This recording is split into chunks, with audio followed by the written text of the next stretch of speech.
Observe from Moko Abrazo said in Quantity, Ebremunano pay in Mobekaya, when Munyam form Yenu, Patrick Yaboama, MP, or Kayakwe Central, Honorable Akaba. Yosuminia. Apumbokodi. Yankupa Daruma, no sir. Yamiadum Boko. Isaac Jemensa, MP, Wasa East, Honorable Swakaba. Yamede. And Pessimacassim, whom watch na. Kaka, can you feel Benka, sir? Million watch, honestly. Okay. Michelle said on time, Hanty. And what was it? What's that? East. Yeah, boy, more. Damn. I'm not doing your pa. Senior. Cancel. That is a. Yankupa Daruma, Michelle, Chetty for ne, Okankwe Central for you. Najos. And Kankawa, to my JJ. Namia Daruma, Yakoya Samba. Minyana. Oh, all right. But we didn't send Ukraine American. Oh, yes, sure. Oh, yes, sir. A James and Nemanibia. Oh, Betro. James, no Bejina Parliament, say N1 Highway. Question time. NDC 4 by food bridges. Me and son. In Kanisi Kabashi Mene, and Wabetra, whom you are not dodgy. Question time. And we're going to have a better. Said the Bonnier no Jania. Will be Janina means so. Crumbs in a national service, which is Madame Dabwasi. Because something Manu year. Okay. To the what idea? Wait, man, I can't be. I'm going to pay. If there's any money, I can't start to get it. I'm going to make my promise. And I'm going to name. Oh, me will be M1. What does he say? And as a contract in the year 2012, baby, as a sir, you intro contact and book. Contact is a joker. Oh, me, I know the mobile. Oh, me, I contract to be our fire. We are away. Contact is called the most as if we didn't. But Mokofa and one as my baby. It have a pass as we back over and over again. Where if you say a basic. Obeso no pa light back nkra ni kwan so. It's disgusting. And ya no nko. And ya kwa na ya ahyehe na asan asaminim say yira o say hye say obi na nso say dan o. Edo na dwona wo na my dental kwan so a legon ho nyina light bia ni so. Enso so yenim say poles isisi ho. Bob hyehyehye mu. Ye hyehyhe ye hu ye. E so be say na wo hwepa no ano no. I don't get it. Oh, it's so simple. It's so basic. Okay, so they are money see sanitation for ministries. Sana also mudi money. Highways for also. Okay. Ebwa. Okay. So City FM way na musu mo ye highway. Yes, so you for light no. Because actual levies we are buying any from Sobia highway authorities normally in charge. Ubekono, your department be a responsible for that. I'm minister ho. So now we are deputy minister ho, you see. Now you're deputy because comes to we say some you say. Sabi me hu e ha me dey abetena. Does it mean say ntisa kwan no? Pani bia ni ho a tumi bi won nsem a otumi ka asem a otwam a ohu. Tike. Ah obetumi aka said no, ade we shouldn't happen. Tike and crap but ye nyina ye citizens who are very responsible. Who say, "Sir, short for no." Me, Matisse, Kwame crack and one sem da. You can one sem. Me, Tremuhana, me who be or Kwan, so I'm a friend. You I will see very good citizens. Na Bibia touch maybe yen Casso, also Minister and Kwan and Coca. No, but I don't know what it was a sunny pana was washing. Or no, the obey chooses only on your good citizen. Obey Jato, Nisum Dri, we are. Me be good citizen and I say I don't get it. I don't get it. And then the public brain seriously responsible. Into I see in your tokosusa near Kawasem. Take it unso deputy minister. Unso be yon nam na to as was at road. I was thinking say we could back on area. Who are them? So who are them no ka sanse me man ko for ho. Because they're telling you say can you highways come out na they be also the kako. What's the money highways for money on Makasan County? There's a minister there, there's a ministry. We always say, now saying you may not to tap on some. In our time, there were issues. But you could say, yeah, you are complaining now because you say, and you cry. He's telling him say. No, but those days we also used to complain because they and so. And I also complain. They say I cried also be a I also complaining because that time I complaining Yeah, we are now saying about exactly. Acquire idea But now it's worse.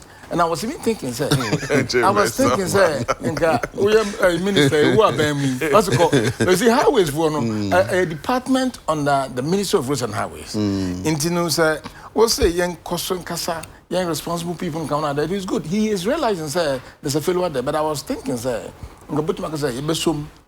Western House, even though many roads and highways, I'll make sure so what can me penny whatever should train or say highways for you don't do that because we are an ordinary person who is EMP such minister and can say there are some CO2 anymore Sidia so what come at me me 200 more but what do you come highways for na tike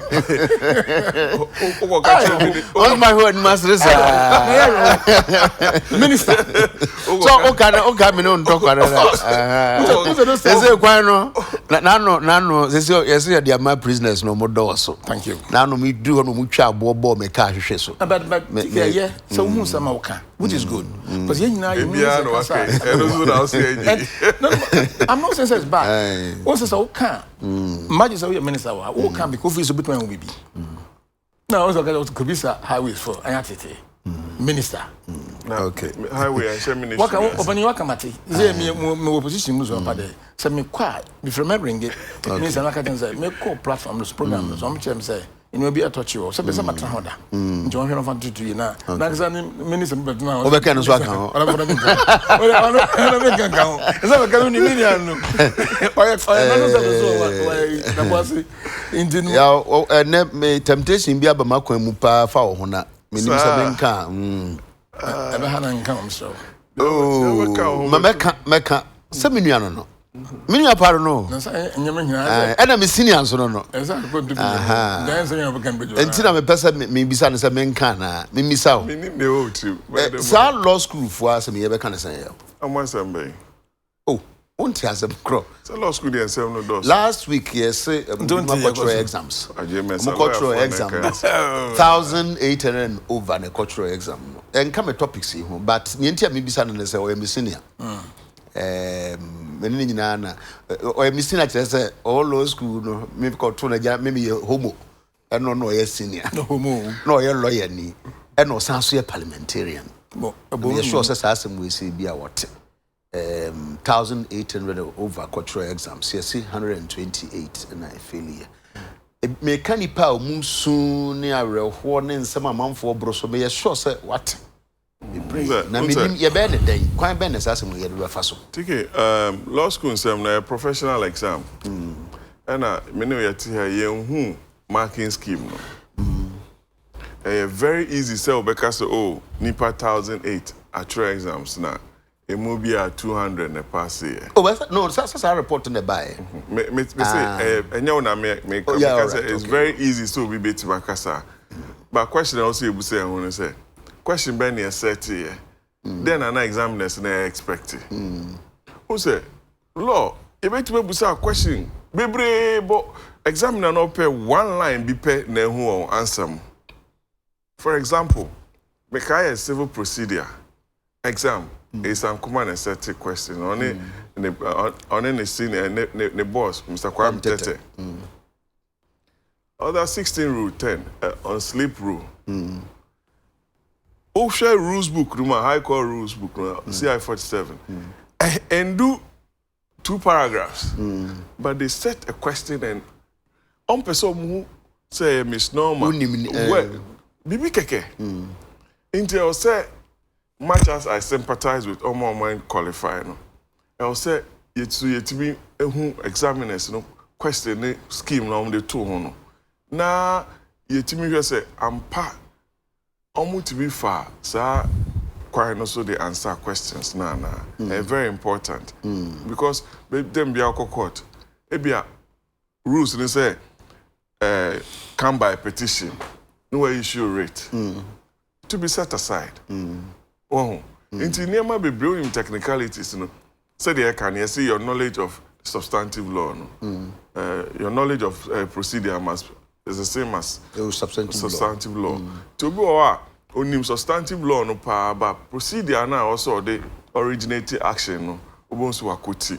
Inti, I was saying so you're very careful as practitioners and members of the bar, not to say examiners na ye boni bi ana bi bi. I sympathize. That's not my position. But my position be and say the year quarter there is so much certainty. Me say a matrimonial course I come by petition certainty. Imagine the same way no your career exams no so I shouldn't be that certainty. Say nka ya twerɛ wi minim say exams am ko twerɛ ye mfa papers no kra ma omo. Ko twerɛ wi anu asɔre afiri ho aba. But minim say all over the world ko twerɛ minim say exam ya ko twerɛ part nie. Sometimes it be quite generate examiners report so that what kind of bit me who so last year say the two question say this into students in been one fail. So that certainty is there. Practice na nkasa there is so much certainty. Inti adentina we no yanya sa. Okay, so about sa ni nyina general reforms. I also say deba. Ma ebi examiners report party na okay. Now also so student untimi fix say what you say there's a set pattern. Yes, how I suggested. So the make out here say a tricky way. Oh, no man change. Somebody I tried you and also so yeah, sympathetic with the students. Yes. Say ni persuade dia and lady Bakubi Shiamu, sorry, or buy over bam, you know, say honorable. 4 times the Biana Michelle in crying. Say, you know, and more Bamumbu, and no Bedania Miasu, sorry. Say, 4th time. What did you do right this time? Our passing. Okay. First, now blame your examiners, now can say. She says what passing. Now, besides, do you still blame the examiners? Which I was stressed out. I say, oh no. I It's 1,000 over 1,000 students. You know, less than 200 na pass. Nubia kasa. I love for kasa, painful biblia kasa to the extent say former directors not defined in kasa. But the basa and see business say, so what shame kwala there. Now at the end of the day, obi abebe say so child there in me mbeba ho. Na what shame kwala there omu faili. Mu me bi so omu say, one omu child there no. Omu yana say. It's important to develop well. Yeah, clear we say because when we cultural exam, exam when we the no LMB no. When you the legal council board of education. Oko develop well and so here and so here. I'm sorry, we can what you say. You can say and the chere no more chere mo ade no cultural and when you entrance examination na o kwa the school of law.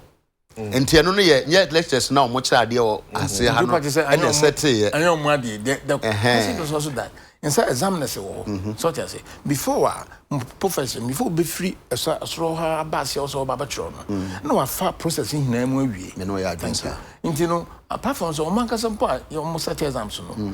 No one so much idea before one so I'm passing. You miss it, then you're Chamberlain, then you're Chamberlain. It's a question. Because to the extent that over 1,000 students are controlling. Now, less than 200 pass here. What is the message? In the developed world, in say normally exams are they failing nipa. The sense of exams and say they are nipa no sua no. What else here? Now, your environment there, they say should be arguing. I mean, my way no culture no fail. It's so boring. I wish say nka omo yom bi bianka be you know me we entrance exams. But I'm sure. Curriculum. It doesn't matter at that level. From not necessarily. Yes, the questions at large. General at large. General questions. And you talk about education. I have gotten here. No kwa buche such as what I'm saying is say basa your mantia are qualified to write exams no your cultural exams no say you failure there's a problem. Yeah, well, yeah. What for chronicle na? Cast you cast no. Who be pray? Who photos? And I publish as you say. No. You know cast na. Now we come once say. Oh. Generally, young cast by primary somewhere or fund constituencies. And then issues say by Esi bi mo akọchiche niema ya ntro mo akọje o made. Na if you say first if you say nka jani ani ya. But you say do dey say do high tech o. You TK meda wase na mabo your national officers abaso say memende twemwe yetimi organize primaries for over 100 constituencies yanti assembly bia nemo mefa wa fidie so na machia Greater Accra party no na mama Ablekuma South constituency for yako say one delegate Jonathan Niotu okoto aba okofie ojina kwa no collapse na wanya ne baby konti mema na busuafo so yako na migidi say regional chairman divine in executive pack am so and a chairman lawyer or ni Jerry Shaibu so on be 2 na more na Jerry Jerry ne constituency. Constituency. All right, okay. Na netia ni say nipa 283 de gina aba across country emu 100 and they select here so mu nyina ya name come December 7 2020 now shemwa MPP are very formidable candidates Emma Humu Upper West Felicia Tetes and Enrigo Okomata Kweye Dwaboso Nomni Ade Professor Yanka Kofi Asante Amenfi West Professor Yanka Guna East Amin Anta Karaga Oba Dr. Anyas Tamale Central Oba Ho Keta Dr. Agbeshi Nomni Ade Keta constituency na Fiahon Ketu South Oba Accra Nilante Vanderpool Dodio Utimi say they are serious candidates so 100 seats constituencies are electing. I can tell you say MPP for any abre. Wahon Kofi Jamesi Ketu North. The quality candidates they can match was senator. A James Chinchim inside GC to the word Dabuasi. On the gyms like this, don't say that. This part, I don't want to say that. Kasakwa. And the Kasakwa. Okay. Kasakwa. Also a kind of Kasakwa. And the Sadia and give for the say. But this platform. There be all kind of Kasakwa in. No, I'm just saying. Ubiti no marginally. Marginally. You'll be too. Marginally is one thing. No, madam. Over 2,000. Marginally. 2,000. That be three. Mo feature wa be we need 2,000. 2,000 Obi we need 3 that one feature over 2,000. So it's not marginally. That be o be hot. Enti me mo mu nyina amo na congratulations. Say we your first step. Party no e dey area show mu. Eni say yetida. Adwuma bebree o say ye na yetimi capture a lot of seats. Na ye dey maintain the majority of parliament. Nitre say else abribia no wani eco constituency no na oye mu adwuma eye nipa ho adwuma enfonso we nipa ho de but abribia no you have to be in touch with the constituent me who say wani jikas no pa abana make bi banye me ni jika ho say esi wo ayi adwuma ko enya na siam honorable ato force in constituency last election you win presidential vote no and you lose parliamentary votes by just under 300 votes. Into a very, very potential seat for the MPP to recapture. Into any brew Rashid, win here. Say, a lot of work. Osha vote on 411 as against a Elisha or the cast go see who. Messenger delegates in the day man say, why near Juma? Amwa constituency no any party no untimi medadai so nya party ni hwa chen say omo po bi abribia o homa constituency no not when say ye beto aba na bia obi abechewe not the way now sabre no party ni person omo sending a message around across country say etwem omo pe ever present, ever committed, ever dedicated, ever loyal candidates be supported president Nana Akufo-Addo our constituencies no so what must say inti mefa wakwanya esu bia no mabo mu nyina amo omo mu wini and congratulations omo nya no so congratulations wanya there's an opportunity for you to serve the constituency obinim Elvis Bota or Upper West Kalio 2016 oko primaries olusuye now I better na me say I'm a young man unim ne Nyankopon ahihia ma koso na some party no candidate no obeyare ema ye replace no ene wasan ko primary honorable Bagbe ho wa win inti so one win here I don't just say also teda also ye adwuma boa constituency no na ehu kwan a won so waboa ebre bi beba party no betima akwa yiu so okoye eniamo ho bi na so ka se dem enya makofa meka enemenya makoda enemenya meko sabotage candidate na onya na one day unsusu bekwa kogina ebia na nyame aye wado wo nse nkofo nsusu atu so etia akodi uboni nti mesese omo munya no mumfa omo nya no mata mo ho na munya adwuma for the general good of the party sa pepepe na meka tiki Abaje bensa nya my main kind we say na ya say me peka no story no pa but wa church mu there was drama at Adwuma ko nyam nsiam which him go say as also delegates na chere say omo so sa anima no so that on comment is not just of so me for so say to church me chance on for okay my main kind story no that the vehicles he has brought to the election grounds after he lost. Elisha Odum had brought 11 saloon cars to the election grounds to donate to the party on Saturday as part of his contribution to getting the party re-elected in 2020. There's a grounds for na car no. See. Minya I'm a minion comment no mine. I say of four bishops are na mindika. Oh, me for so say. Kasa. Tiki. Oti ha. Me for so. Me do kan hwe no just on fast. Okay. The betise o kan say delegates no enso so. Nti no. O say delegates so but no eh. Me o me kasa. Me tim na bi. Na o dim be shey nka mi nka bi.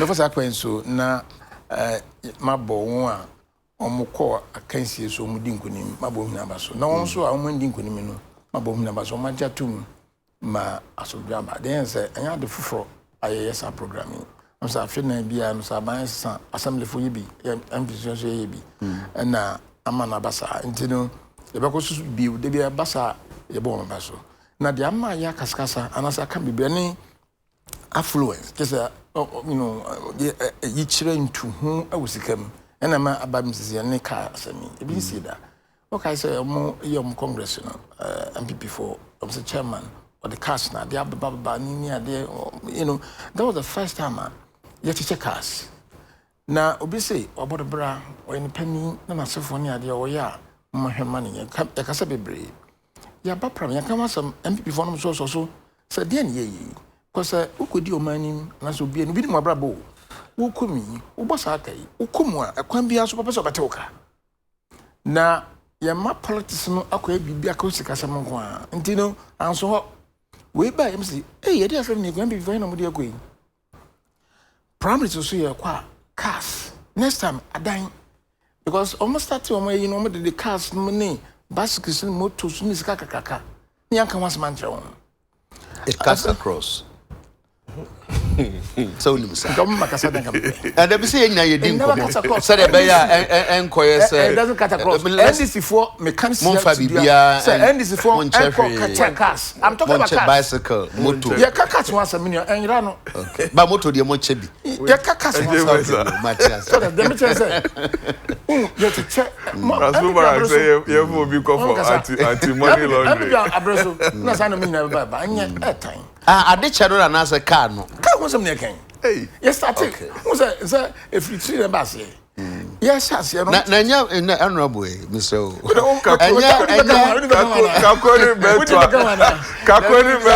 I'm a cousin go address it holistically say they are momo canon. Say ye kotoa by me okay you me jaw. I feel me so ba be campa ntima me nya. Me dem mechanics as me kind. So first time you to abani. Yeah, I feel na bia ye. Enche bia so bon promise offense assembly for ka koto so abani assembly.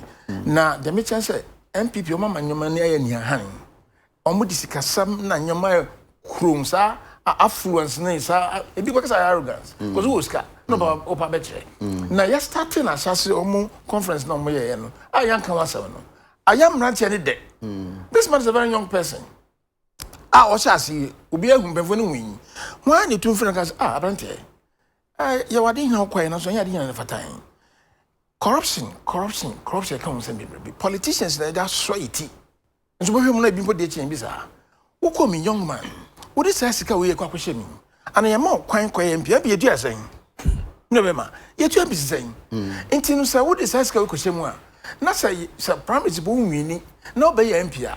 How are you going to get your money back? Now ya me so ye badom na yo mo akwanja. They understand this work to car. So who's car? Our person what the teacher there. Over to my chance, Wabra, unco policy, what another boy. Much and yard papa in and condemn. Situations and ranty acquire promise at teacher cars. Somebody said the dodgy. Ube Mubiska, you. Motos in Gavana, I don't know for ganking. More than you move your watching moto. I went this needed. My main kind story we see what I say. We're 25th August 2019.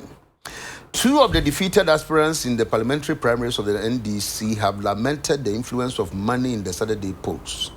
MP for Kumbungu Ras Mubarak, who lost his seat, told Joy News there was vote buying in the elections, especially in his constituency.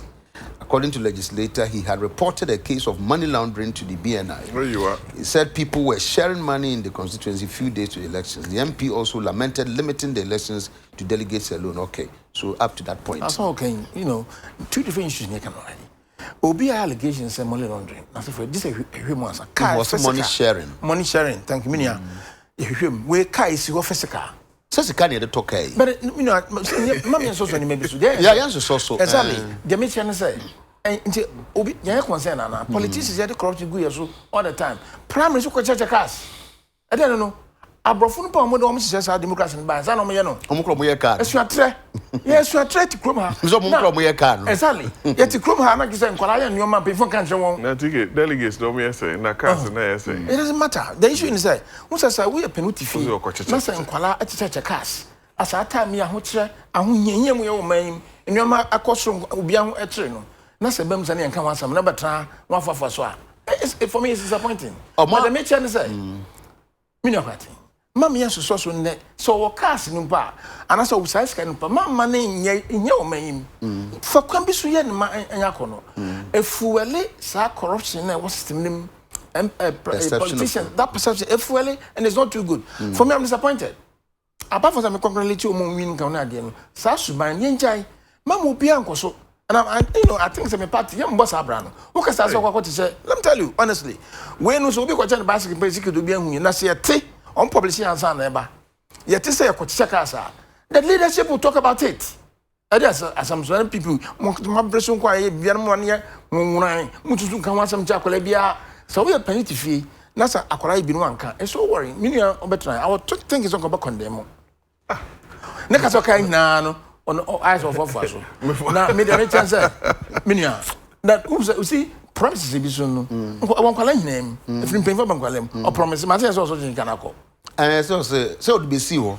tomorrow to there for what is your two man bank it is impossible say be on farm on say ntro mrante ma chem brazil me na de wo say me ba nya me na eja kwatin the picture sa jumedi na omudi ye no eye fe but when I say no I think so we should condemn it but honorable facha me wonyi ni so say the fact is so man to amano no HSS delegates no can much say wontimi so that is the other side of the coin meba enti no so betimi add to the beauty that is the other side of the coin the issue is say okocha 11 the very first okocha kan no defective most constituency no does enti no sanka to me chairman and I was thinking say no plan to do that also we the first phase second phase and the officers are ko hwindra because say or the woman hina give me wini but what I'm saying is say Yan condemn monetization to the extent say check us no. Yan condemn omo kwala no mo ho no.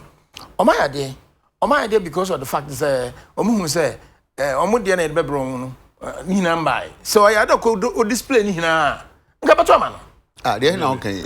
Tell us the because no. I was said they now can buy actually as that. Information no. That's all The because no say constituencies. I just am going now buy there. I'm going to what I'm saying is the mention say 700 delegates. That means no, we are talking about constituencies. So yes, the delegates are more than 700. So constituencies, no say delegates no frequencies never. Into one branch, branch, So me naya.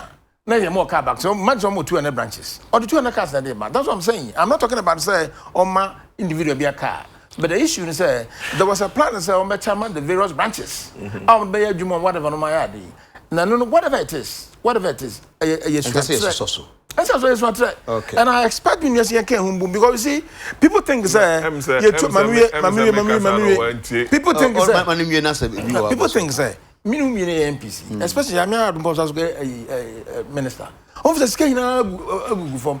If we listen perception, so we need to know by parliament. Say ni bituana.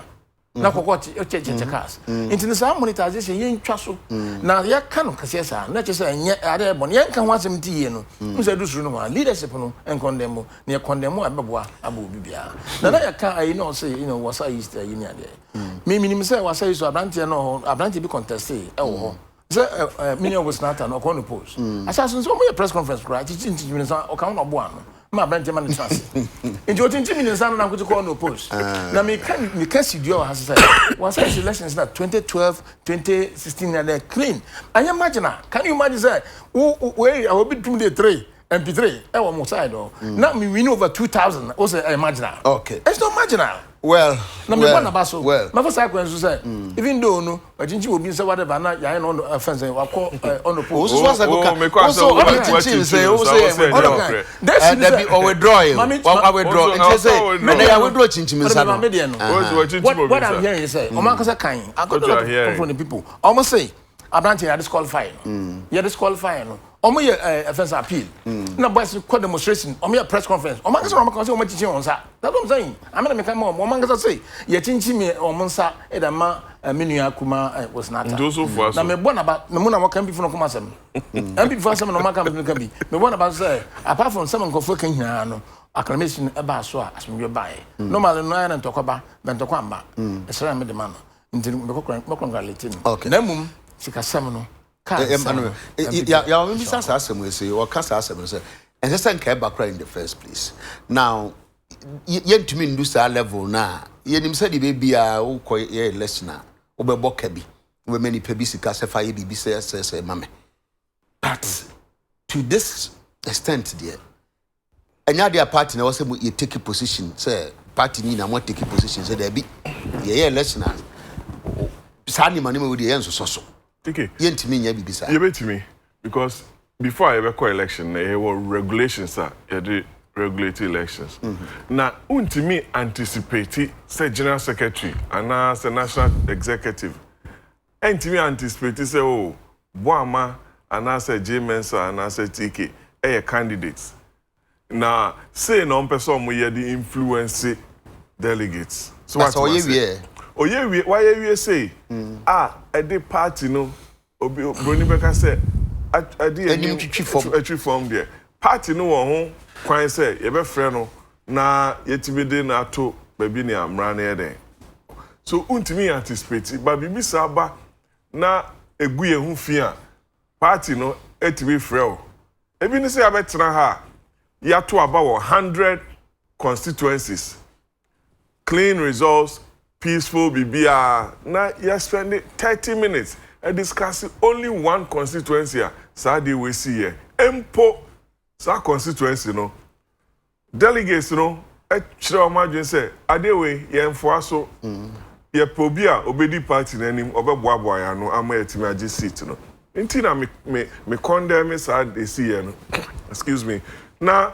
me bo delegates in constituency na baso say omutimi hwe Rashid no say one man may influence omu in any bad way but omu hwe juma obetimi adi Now, second step, we did this a national executive, led by the national chairman and the general secretary.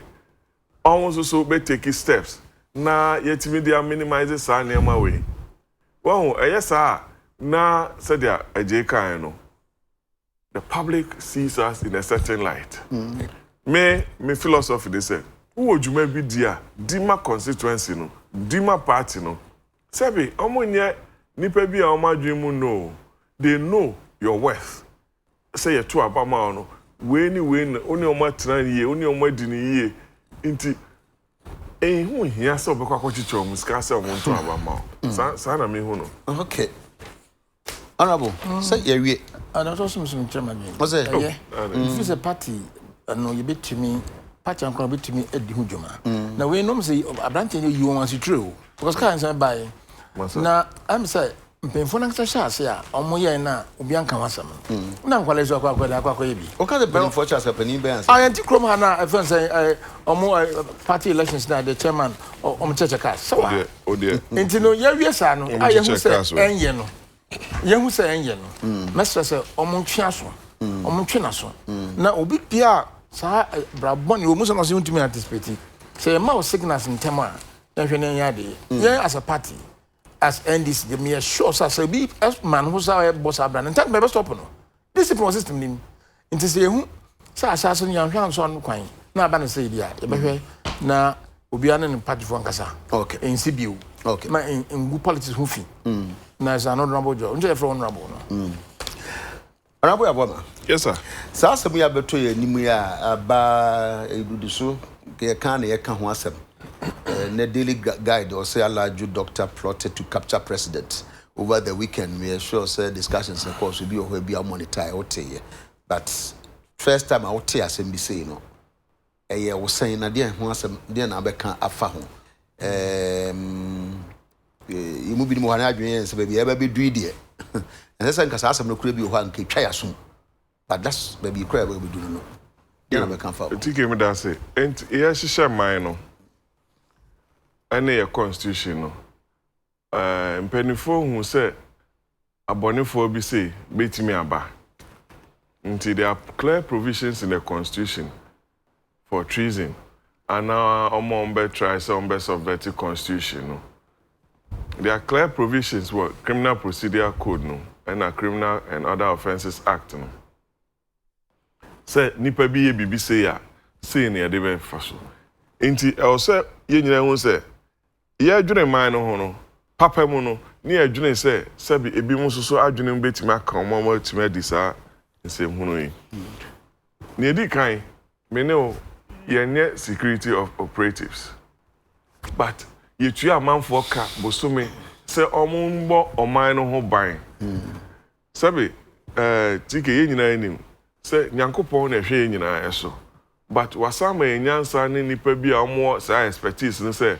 abribia no omunye adwuma de so mu anopa o awie anwumre o omunhwe ne enche nipa bonfo na asemi beto odwa no eyemi na kakra isan say character se wo medical doctor minim say Ghana Medical Association a confirm dia mahu sojani bi and one other employee sojani ne Colonel yehu gadgets yehu certain equipment yehu niema bebre Minister of Information ayehu press conference ni nyina na amanfo di edi agro say sa niema we yemfa ni bone yemfa anyese yemfa nye tutrasem yemfa tu aban Krampoma former president of Ghana John Mahama His Excellency makan wallpaper mu say or say bent to a coup Jesus Christ former chairman of the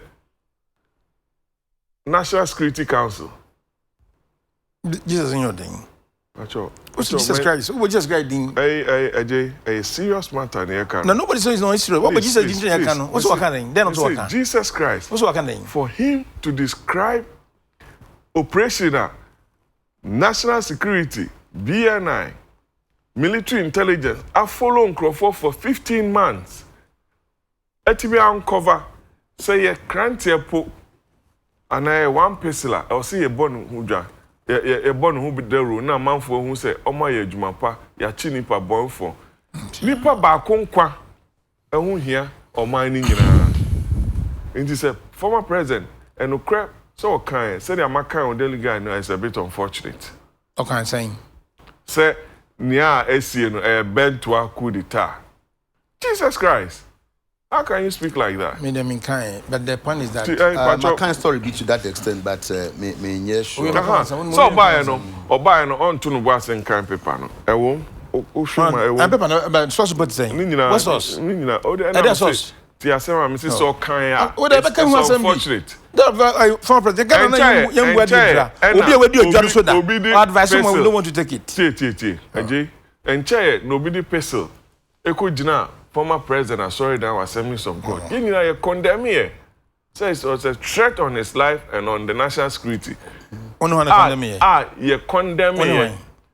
Nipa no. Who wouldn't want to condemn me? No.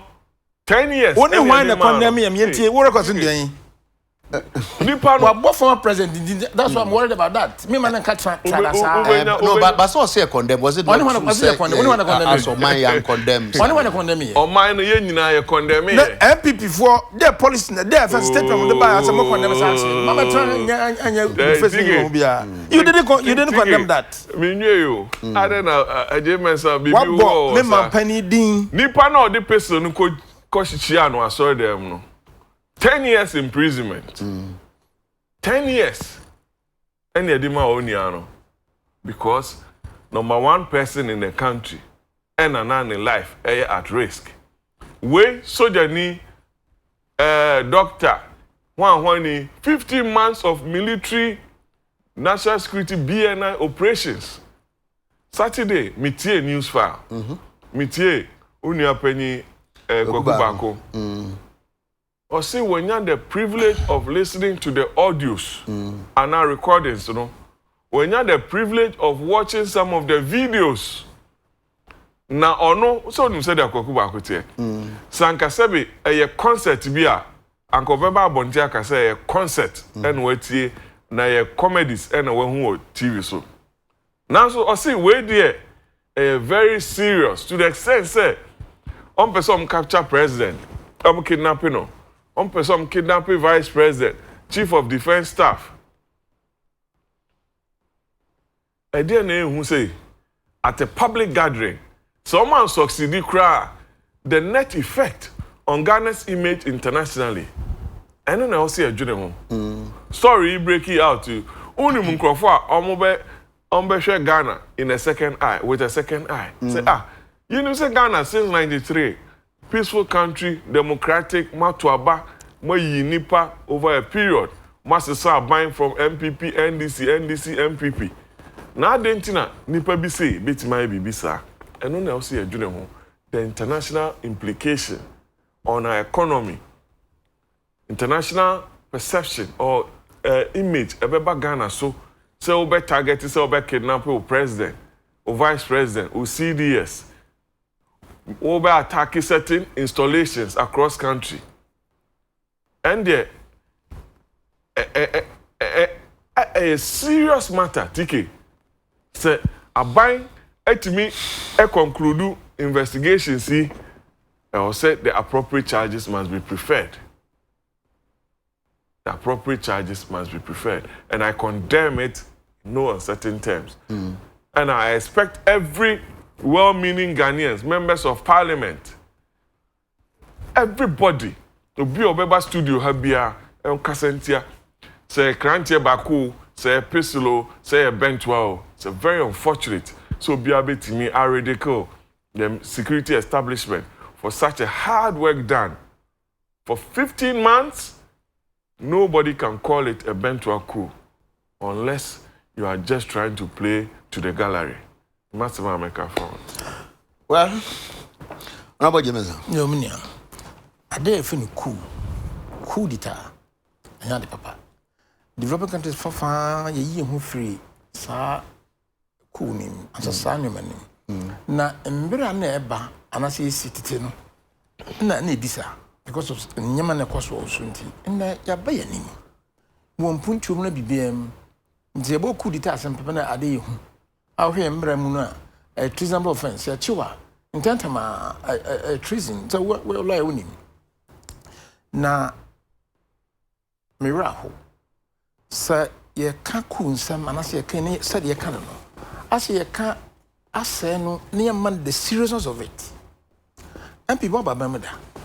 This is not the first one about them. This is the second time I'm about them. Now, but the second be a complaint. Oh, yes, it's premature. Assassin premature. Go for the second year tree near Kuman, many are there. Material for 15 good months. Now, and can there be any say, young man, information. The information is our time. Do you know the implications or complications? No. Ghana admire to me. It's security be brave. Unkwala ira. You kunko for into me who. Ati kuma hana takwade unkwala. Maya mi ansa mu ye nipa. Etumwo. We odinenam. Maya ira. E kanku asema be odinenam. It means say so one pass nkofo itum kunkum nkofo wa ni nkofo me boss abra no. Ete ha na MP yanka MP mu a ya chinukunu asata me ye hu me sibia. Ina na say takwade so e be kan. It tells you that there's insecurity. Insecurity now heightened. Enti say some hina e wo ho what before what for back to the extent say cool obaka cool asam no. So October say na wo hwem ye before be disclose because international we no mo hwe it will affect investment because Canada form ni baba yi. Tanta ma majuma de kwai. To be em say Ghana insecurity no wa. Enti no say yanka so president Sumpo I first you also could detail by the chance in second at three. Honorable, let's be fair to the facts, Accra. Information and Minister for Information at the Twabontin. One can't enter any chance in one or can't explosives. Actually, or can't second kidnap and not you know, yeah, now say yeah, downgrade. No, not the least. What kind of sample? Okay, first now let it pass. Okay, I'm not trivializing it. Because I can't say, yeah, you said it. I said it. But to say, let's be fair to the facts. He talks about explosives. He talks about weapons. Training. Thank you. Come make us be human because you say one day then make am design. Media Canadian no. No titia. So man exactly. The issue is say the mission say cool ya de pa. Yes. Na say cool e ba. It's so bad e be different a mind. How they cool no ni mo. It say you can hu ensam a ye hwene kan ye. The effect of it because what you say yam bon modern because experts security experts bin maba say premature. Nka yam exactly okay so among the me understand me can say premature na then I premature see answer na into the experts I'm just telling you I'm not a security expert you're also not I'm not but I also need to understand but the implications of sir disclosure into nka ibetuma and for frana sir minister for information minister obey a big issue about Tinkana near the end. Okay, bit to me, I no fufro acquaintance because see, I didn't charge on street. Just just got the boy, the charges for manufacturing weapons and co. Are they no serious? Because what is Uncle for you? That's first degree. Maybe advertise it. Say cool. I don't much last year. So then, sir, yet treason to me, sorry, fan cocoa to be no, cool is a treasonable offense. Yes, it cool. That's what I'm saying. Mama, young practice cool is a big issue. Cool a big issue. Until ever out, no. Then gentleman then quickly a year. Until some more establishes that treasonable in Nadia and gave it to my train. You better make sure you can so be a ye and sign a bit disclosure. That's what I'm talking about. But you see the implication the womb international in there, investment that they'll be scared. And it's worrying. For me, say treasonable in Muslim Tantama, move on. Na moon son so be a ye. Nature move by moon to put charge on say a treasonable in there. They're having. Nobody supports it. Who is unacceptable? Ghanaian Bensu Yakuduno, Yakuya Nim, I am sure near but then Miss can say, Satam you mea, and we here, and they soon at the above me. Say, in paying for a dear manoso, Sir Biba, not say Kamasama, me and cannot start no sado. Because I'm disappointed. See, to me and charge you for treason. Not a son is the first income that I'm worried. Into Ghanaian to me in train. And my young has the warning is 48 hours.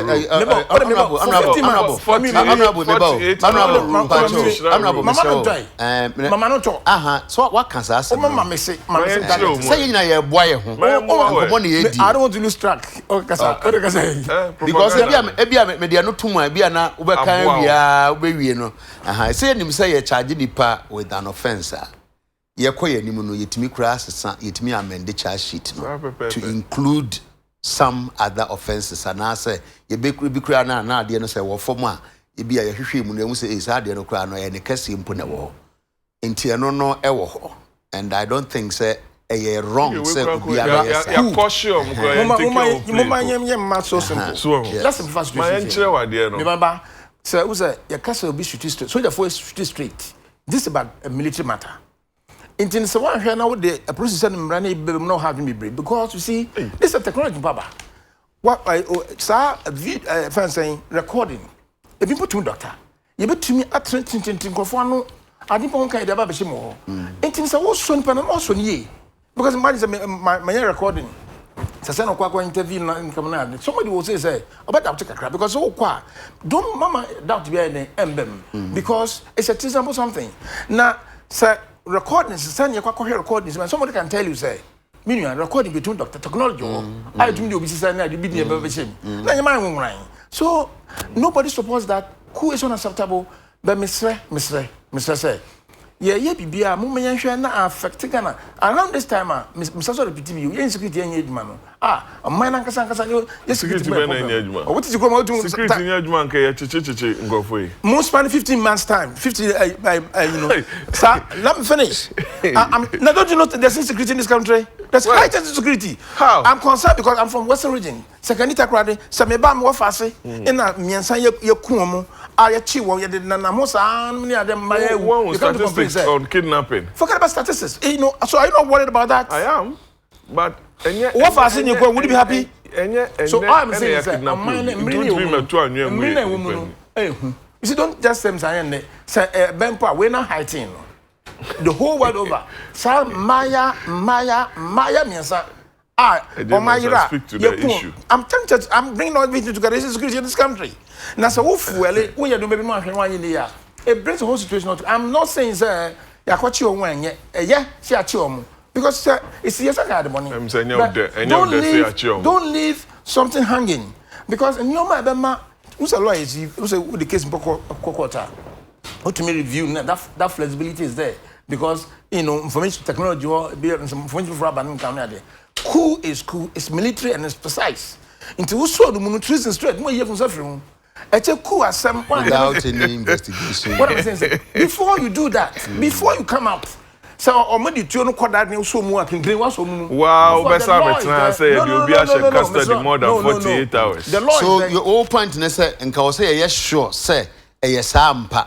And some crowd near this some beto abonten. The impression is being created. System investigation. But the meaning coup is precise. It's military something. Military is with precision. So that's it. And that is my sense of coup. Hey, in Kamuchi on street, my treason. My turn on Moko.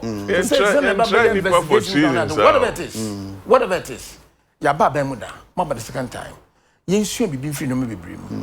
Military experts be no good ekasa. Mama ya fast akwen so investigation ya de yema bipo na makasa oyi wan ya do kwa kwa da kwa kosi form sanka yema hina abo na awie 15 months mu ya abo na awie so abani o ya chi won treason sa ya charge on treason no a the lawyers of course you give them lawyers to defend them but we are quite sure so that's the situation so don't end this for your sure. The issue is that coup is unacceptable say a child so coup is treasonable offense get it there. So when you're ready, say, well, do facts na be mu ama ya charging for treason. Man critique another tension. Okay. Even the investigation body issues. But I can assure you, recording can somebody can say it's been doctored because that's technology. I don't leave that for the court to determine. Okay. But you also a point now, Okano. The Okano says videos were how I pointed clearly says A, B, C, D, and Nipa Kwakoya.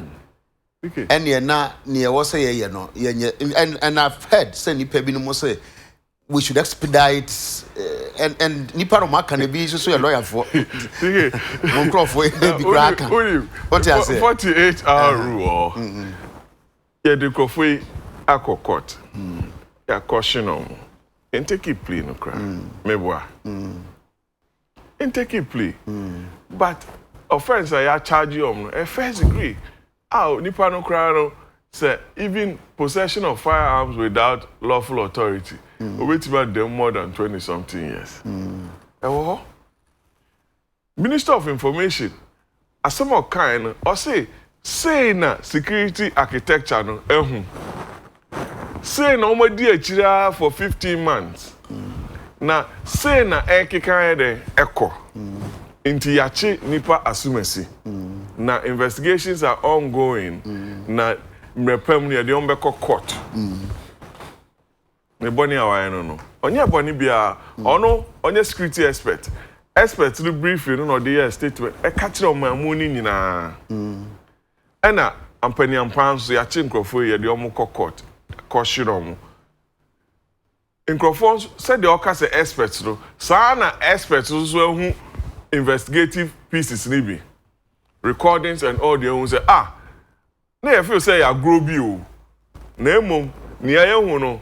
Say kodan court ene ne ate no. E kodan court e be ensem bebre. Nti eja ama atemuafo no na oma ka ho asem. That's all.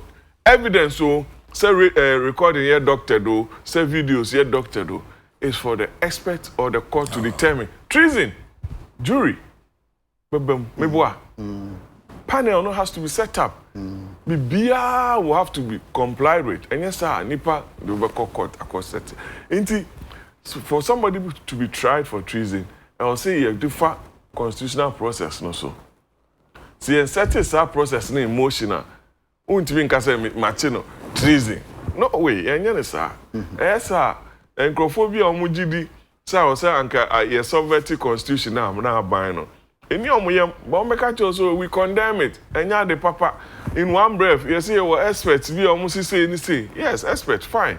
But I'll say commend the security agencies no for a hard work done for protecting the country, for protecting the constitution of this country against any subversive activities. And I make a once a man politic. Well, Anabaka Vivium. Answer, I'm on a question. You see, the only can't see the answer. You see, Namican view, from an ordinary man's point of view, coup is military, it's precise. Ordinary man. What ye?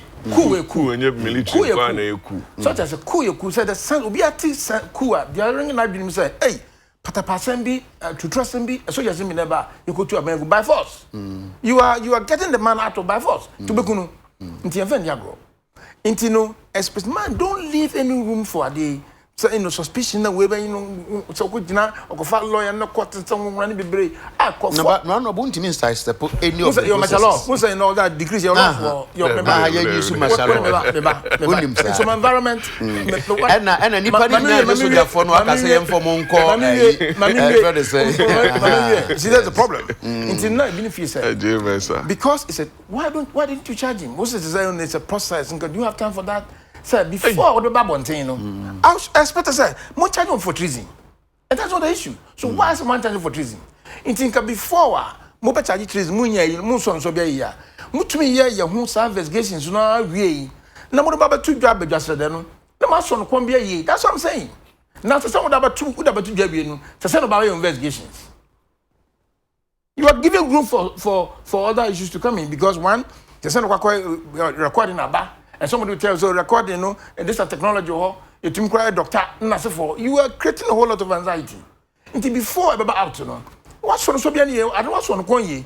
Into the two straight away, treason. We are going near Yato, then we are concerning ourselves, with something else. Because of my, you know, bro, I buy with myself in a year, and what about before you wrong, insecurity, because of my until you see time when you remember Brusa.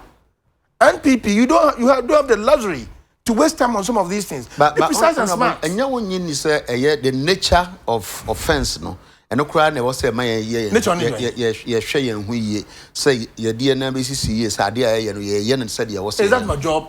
The experts were qualified people who are almost young kukum. They are intelligent for they do their job for 15 months. Most of my pa. And I'm saying, say, because almost be can one 15 months, within 15 months, but you must be any man in the almost in the poor, or my minister Obama near, as I could knew. Say, hey, Sana tree, no from Rakman so. Sana still investigations view, but you see, my word is it's a treasonable offense. Who is a treasonable offense? Minya, who are fan, I say, who are fan, I saw papa, or my penny, you'll be a papa, will be an offer. Such as say, until say, Obi Kunwa. It's a major issue. In Nassau, did I mention say, you know, so cool. Say about now, so you have a publicity because see the fact, media worry the effect on the economy and everything here. Investors, they will be scared. Already, Nankasan insecurity was in Gualampoya in home. Who knows what Bosso? But said the baby as somebody and Queba Bontiara. Before the band, Jamaican said, no, son, so be a son, you don't give any room for, you don't give any room for, that's what I'm saying.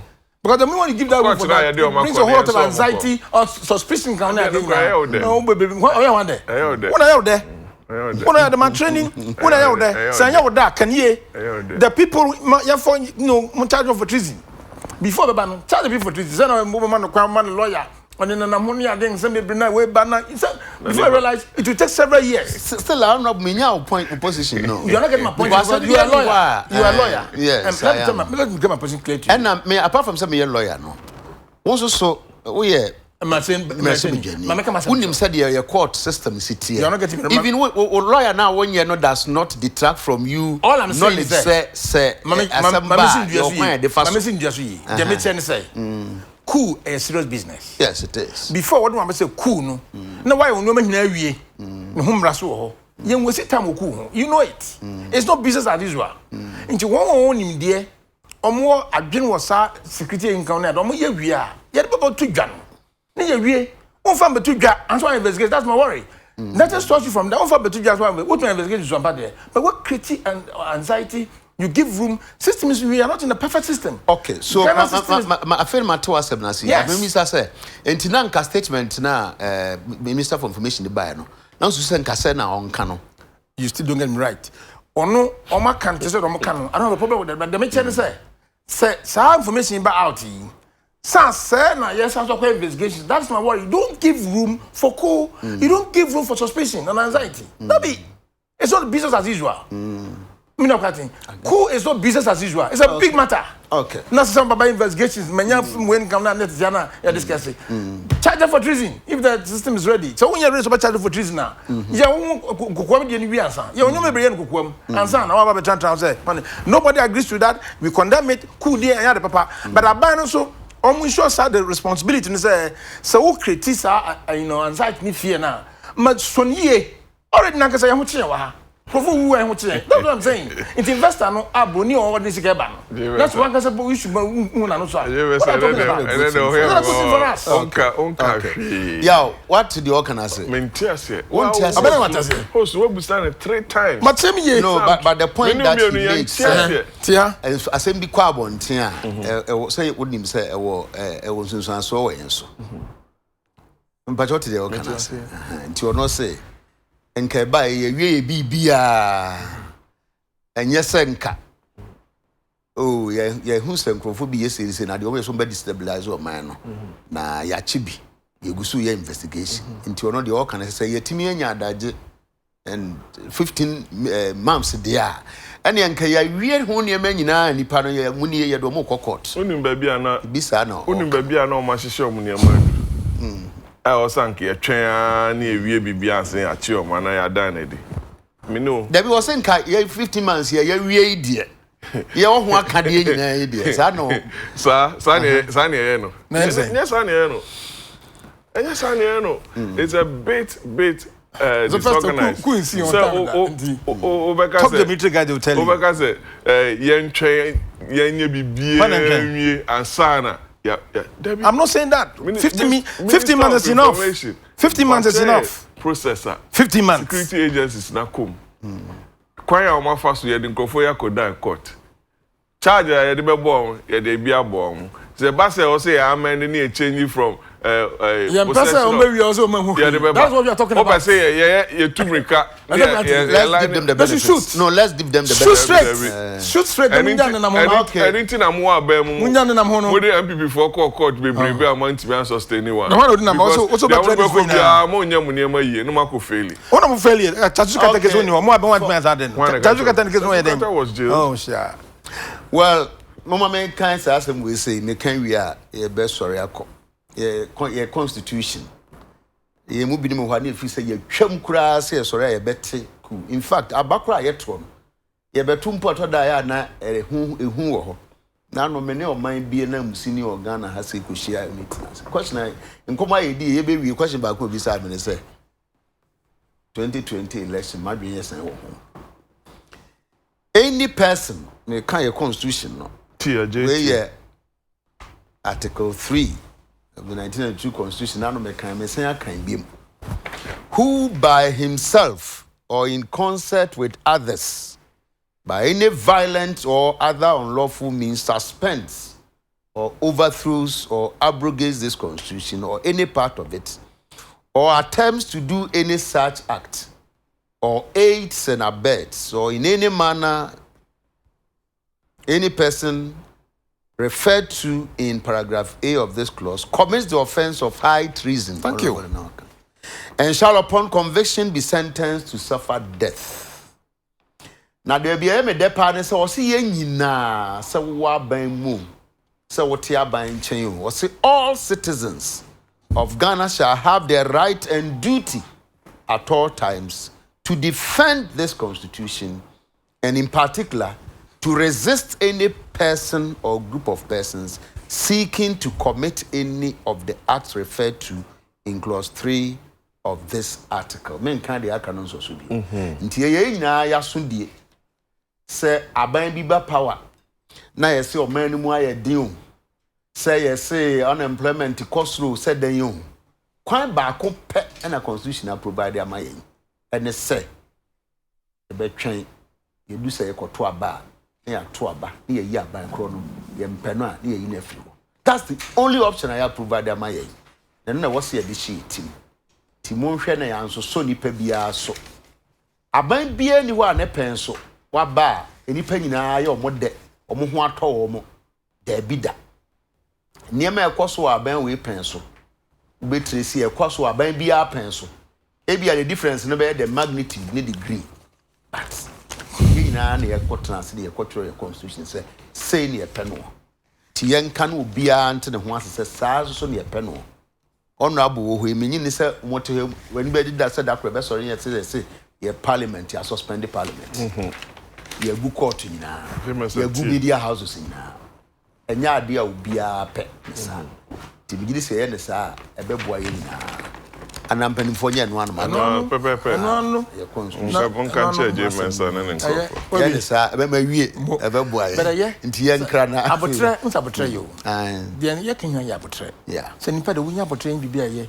eso bisu abotre na man tata na nto ne be mama ne nkwase ade sabe na there ne say nyama bebiro ho amam say o say hwe that's why I'm worried about sir time e be spend nyama bebiro PDS nsema ba ni hu na ni so scandal P was this man say hwe kan wa ya kan nyina ye di ho nkobo enwie ye say you do it na do fura bom ene na say ye di da bia ye di nkobo ni rolling say 2020 odi nkobo about 2020 you know di bom also we should forget about 2020 find out na me fa sa kwa chimsre musa say ba no opani obomuntia manya de so say attack me o say n1 ni na say for ni ade madam for pa miracle late David Adakurugo no a former MP for Timpani we year bia a shock in high na meme nay na you could independent busuane de ndarba bebe yi nti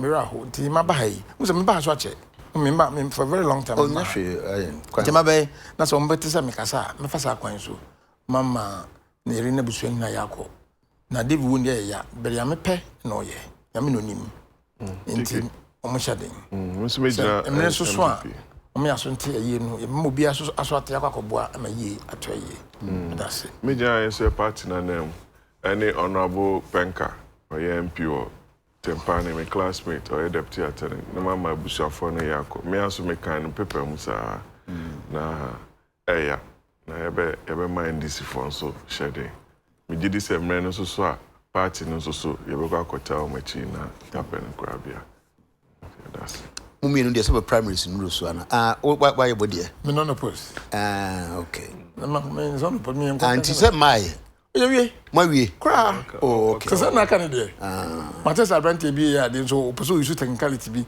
no do ojinjim ni sa no ba and then Jim say na ba is that not the buy all of the time the buy what did you was but he's a strong man I know sir you know him he does a very good job in his area there and obi anwa I will not be surprised obi mbom makra I will not be surprised but obi baso I think he has all it takes to make things happen. Yeah, they no hoju. I wish you well. No hoju. No, a crutch. No, but has. He's a gentleman's gentleman. But be a tremendous call. Oba an assassin or such a wound here. That's not done for no. Papa. Tell me your power no. Say, yeah, but it was okay. Hey, yeah. Kiki. You know it. You know the man gentleman. Those that you remember. No, okay. But me the bomb bar. They say who's so brainy. And now that's also gentle. You know, I'm one of the most gentle guys, and I'm not going. He knows that. They in a field in ED. He knows I'm not going to do anything about it. But me wishing well. The promise, you know. I wishing well. When we know Mama could done me time now. I can't. Oh, sir. Who's a necessary group? Or necessary service group? I can't. You know. Indemnity and grow person because service will crash. Which is mommy. Yeah. But I can't say. Also, my boreholes in here, but come on in. Baby, I'll acquire service. My mouth, quaint. Thank baby, acquire service. What's that? Means I can't wait. Honorable. Or say, baby, I'll acquire service. Yes. Who near my coso. Exactly. Say, Yamedu Abidia. Now, for Kaiunchi. Now, Tiki, my can be a man. And I say, my winning. Oh, man, or there can be a man. Me call crowd, me call me fear. Oh, ahemfie na anti amwa me fiera Amazon kakwa na mo che na elections nya wa kan se me ase no yes o bo ho yo o se that's